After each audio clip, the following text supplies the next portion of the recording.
Hey guys, welcome back to PS I Love You. Oh my goodness, what the flock is going on in the world today. I hope you are all keeping safe. I'm here to brighten you with a video using Deco foil and transfer gel, and I'll list all the materials over at the Scrap and Stamp blog, which the link will be in the description. Look at these amazing colors. Think pink, sunshine yellow, orange glow. We've got the white and the black. I have so many ideas, but I'm going to share 3 of them with you today, and I'm going to start off using this black velvet. I have this MFT Fleur de Lis stencil, and I'm going to use my Wendy Vecchi Make Art Station to help me hold this down. I really like this Make Art Station. I use it all the time. I'm going to use the Deco Foil transfer gel and my palette knife. You can also use the Deco Foil Duo as well for this. I am applying a nice layer of this Deco Foil transfer gel. I kind of use a big glob at first, and then I smooth it all over the top of that stencil, making sure that I get enough of that gel into the spaces of the stencil, and then I can again use that palette knife just to smooth it, taking some excess off, and then I just simply put it back into my container. Now, as you can see, I still have that protective seal over top of the product itself, and I keep that on there. I don't pull it off completely. I do that to help seal in the moisture for this product. You don't want it to dry out. You want to get that lid on there as quick as you can. Sometimes I'll also lay a piece of saran wrap over top if the whole protective cover comes off, and then put my lid on to help keep it moist. So I have removed the stencil, and look at that, it's beautiful. That transfer gel dries clear after about an hour or so, and you can see that here. Now they do recommend that you don't leave it for more than, I think it's 12 hours before you apply the flocking. So what they tell you is to apply the flocking within a 12-hour time period, otherwise it'll start to lose its tack. I'm using my Fiskars trimmer here to cut down this flocking. Now notice what I do here is I turn it upside down. You want that flocking down and that backing paper up. And that is because when you run your blade through it, if it's the other way around, what it actually does is it catches that flocking and it just pulls it and tears it. And you don't want to do that. You want to make sure that flocking stays on the back of that transfer sheet. So now what I can do is I'm pulling out my laminator, and I've heated it up for a great 20 minutes. You want to make sure it's nice and hot. And I'm going to take this parchment piece that I just pulled out of my cupboard. I cut it down, and I'm using it as my carrier sheet. You lay the flocking fuzzy side down on top of your project that you've just let sit for a while, and then I run that through my laminator. I'm going to run that through my laminator twice, and the reason why I'm doing that is to make sure that it gets good pressure to push that flocking down onto that transfer gel, as well as to make sure that it's heated up enough. And then you just simply peel it away. Now I want to do this nice and slow, and look at this. That is gorgeous. I love the look of that black flocking on that hot pink cardstock. I'm using this makeup brush here that I got from the dollar store just to brush away any of those loose little fibers that have pulled off. But look at that. It's got great texture. This is gorgeous. It reminds me of that like 70s gaudy wallpaper that is just so ugly. It's gorgeous with all that texture. All right, so I've trimmed it down with my Elizabeth Craft rectangle dies just to give it a decorative edging. I've pulled out some of these jeweled ribbons that I found in my ribbon drawer that I haven't used, so I thought this would look really elegant on top of here and just add another dimension of interest to the project. I'll glue this down with my Gina K Connect glue. You want a really nice strong adhesive, and for this I thought a liquid adhesive would work better than just regular score tape. So that's what I'm doing here, is just to make sure I get a good adhesion. And then I can flip that over, and I'm going to apply this to the top third portion of the card, as I'll be adding another element on top. Just push that down, Wipe up any of that extra glue. That glue will dry clear, so you won't see anything. I've also added some foam tape to the back, and I'm wrapping the edges of the ribbon around to the back to make sure that it doesn't come undone and then we don't have a raw edge showing on the side. And then this will pop up beautifully on top of that black licorice cardstock.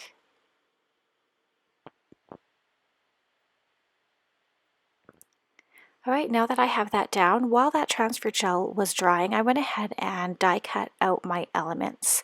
And the elements that I have here is, I don't really know what these are called. I'll just call them frames. So I used some mirrored cardstock. I believe that was the Tim Holtz brand. Again, I'll link everything over on the Scrap and Stamp blog, and that'll be in the description below. And I'm using score tape to adhere this white cardstock piece on top.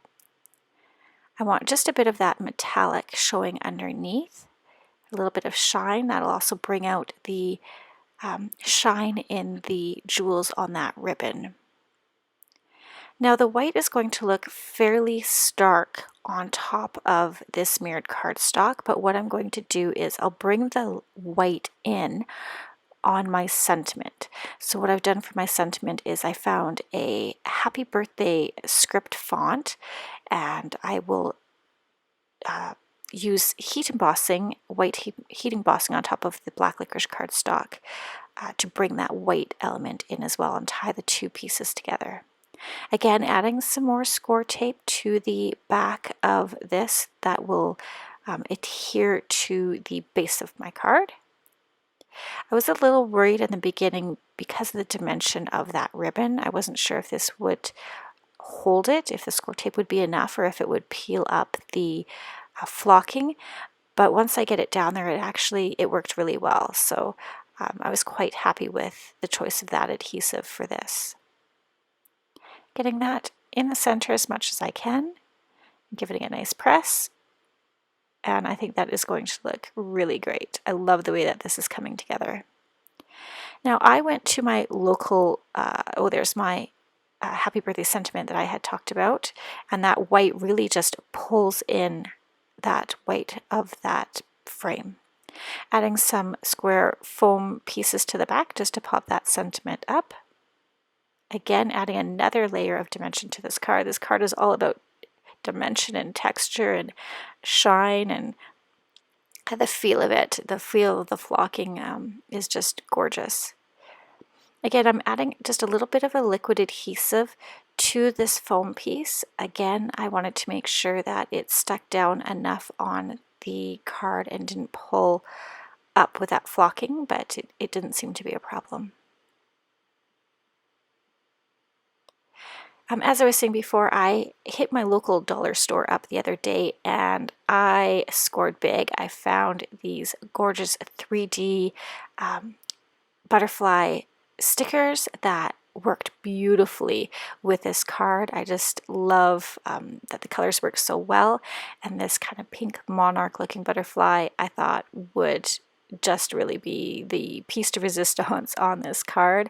So I'm just going to lay that on top of that white frame piece. And again, this has enough of sparkle and shine that brings out all the different elements of this card. Get that centered and pressed down, and I just think this is super gorgeous. I love the way that this card turned out. Look at that shine, the sparkle, the texture of that flocking. Yeah, I couldn't get enough of touching that flocking. So there we go. There's a nice, elegant, chic first card using the flocking. Here's a closer look for you. I think there's so many ideas you can use with some great geometrical or shaped stencils with this flocking. We're moving on to my second card, which I'm using this stamp set from Lawn Fawn. I believe it's Sweet Flavor. I'll again link it all below. And I'm starting off with the stamping. I'm going to do kind of like a background stamp of, I'm am I trying to say here? I'm going to stamp the ice cream all over the back, but I want one ice cream in particular to stand out. And for the ink, I think it was the hickory smoke that I used, the distress ink. I'm starting off using the stamp platform because I want this one particular ice cream to stand out. I want it to be a really perfect image. The rest of them I'm just going to use with an acrylic block. It doesn't bother me if these ones don't stamp perfectly because they'll be mostly in the background. I did put a acetate piece over top, which is a good thing because when I take the lid off, I drop my ink on top of my project, and that saved it. But what I'm trying to do here is get an idea of where I want to stamp the other ice creams out, and I didn't want to just go ahead and stamp it down on my project and not like where I stamped them. So this was kind of like a little trial run for me. So sometimes I do that, is just use a clear acetate piece just to get an idea of where I want to lay things out, and then I can go ahead and go in and stamp them down. Again, I'm not really worried about the stamp quality of these ones because I just kind of want them to be in the background and not 100% stand out.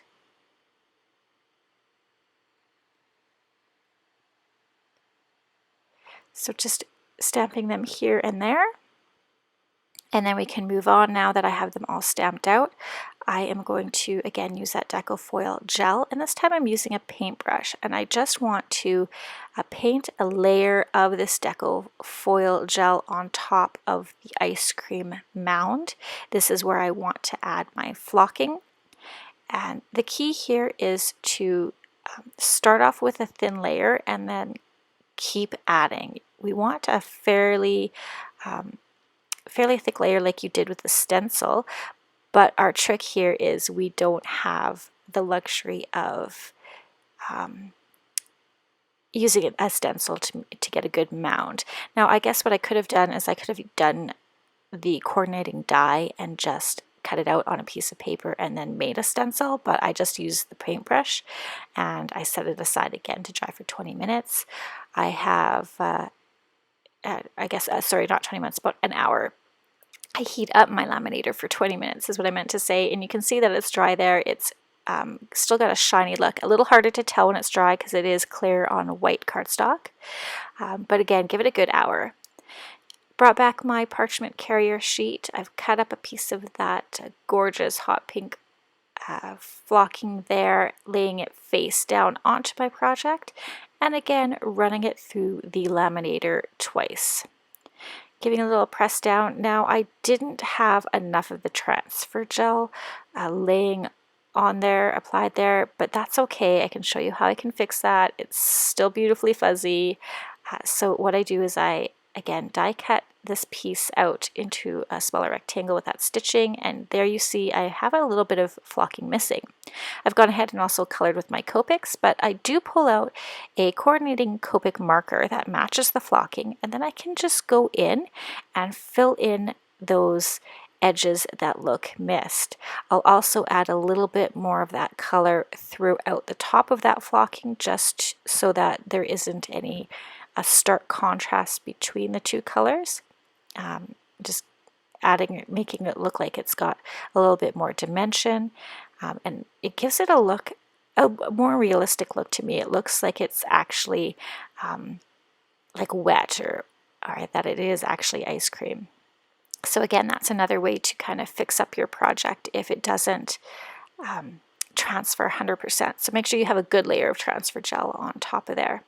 Again, I've got another black sentiment strip with white heat embossing, You're the Sweetest. And to finish it off, I put it on some light pink cardstock. I did a white gel pen stitching around the edge, and I added this beautiful little teardrop, a gem from Studio Katya with some glossy accents, and I think it looks so real. Moving on to my third card, I'm using my silhouette machine. Now you want to make sure you don't do this. When you use your silhouette machine with this flocking, don't use it flocking side up. You want to put it again down, flocking side down on top of a cardstock piece using this purple thermo web tape to hold it onto that cardstock, and then put it on your carrier sheet and look at this beautiful cut image. If you lay the flocking directly onto your adhesive carrier sheet of your curio or your silhouette, that flocking will transfer onto that adhesive sheet. Look at this sweet, adorable little peep card I made for Easter. I love how this came together. I used some Lawn Fawn paper, added this sweet little bow, again adding some Copic marker to create the little peep face. So these are the 3 cards that I created today using flocking. I hope that it has inspired you. Head over to Scrap and Stamp to check out all the materials that I used, and make sure you guys take care of yourself during these uncertain times.